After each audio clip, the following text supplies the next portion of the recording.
बच्चों, इस कहानी का नाम बस्ता और जूता है। इस कहानी को जिन्होंने लिखा है उनका नाम डॉक्टर मधु पंत है। बच्चों, इस कहानी में परेश नाम का एक बच्चा है। वो बहुत शरारती है। परेश का बस्ता और जूता दोनों बहुत दुखी है और परेशान भी है।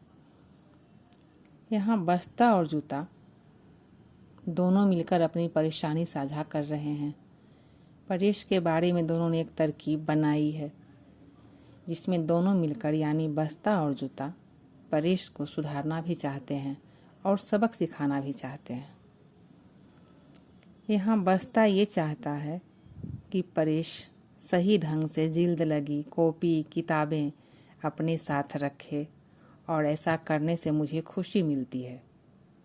लेकिन परेश तो बस्ता में स्टापू खेलने के लिए पत्थर, गेंद, लट्टू, इसके अलावा दुनिया भर के कूड़ा कचरा डाल देता है। यहाँ तक कि परेश अपने कक्षा में रवि की कॉपी चुपके से उठाकर अपने बस्ते में डाल देता है। बस्ता जोर जोर से चीखता है, चोरी करना गलत है, ऐसा मत करो। लेकिन उसकी आवाज़ परेश के कानों तक नहीं पहुँचती है। जब पूरी कक्षा की तलाशी ली गई तो बस्ता का सिर शर्म से झुक गया, लेकिन परेश को इसकी कोई परवाह नहीं।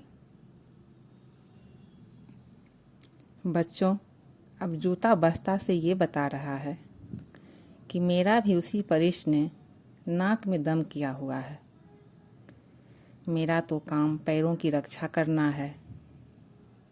मैं तो कंकड़ पत्थरों से उसकी रक्षा करता हूँ, लेकिन परेश ने मुझे घिस घिस कर यहाँ वहाँ ठोकरे मारता है। रास्ते में चलते समय जिस पत्थर को देखता है उसे ही जूते से मार मार कर मेरा बुरा हाल कर देता है।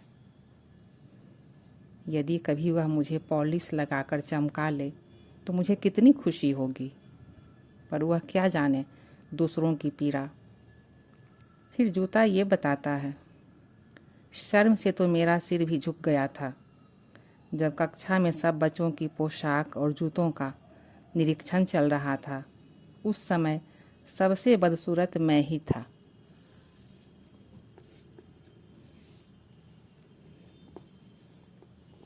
अब जूता की तरकीब और सबक ये है कि जब भी परेश जूता में कंचे छुपाता है तो जूता आगे से अपना मुंह खोल देता है और कंचे बाहर निकल जाते हैं।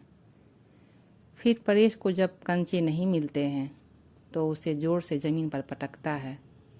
फिर भी जूता खुश है, क्योंकि उसे चोट तो आई लेकिन उसे अपनी तरकीब अच्छी लगी। अब बस्ता भी अपनी तरकीब लगाई। उसने भी बस्ता में एक बड़ा सा छेद कर डाला जिससे वो सांस भी ले सके और चोरी की गई सामान को नीचे गिरा दिया, जिससे उसकी चोरी भी पकड़ी गई और पोल भी खुल जाएगी। देखो बच्चों, यहाँ बस्ता और जूता दोनों यह कह रहे हैं कि हम परेश का बुरा थोड़े ही चाहते हैं, हम तो उसकी आदतें सुधारना चाहते हैं। बच्चों, इस कहानी से हमें ये सीख मिलती है कि हमें अच्छी आदतें अपनानी चाहिए और चीज़ों को व्यवस्थित रूप से रखना चाहिए। हमें चोरी नहीं करनी चाहिए। अच्छी आदतें जो है वो मुझे अपनानी चाहिए, अच्छी बातें सीखनी चाहिए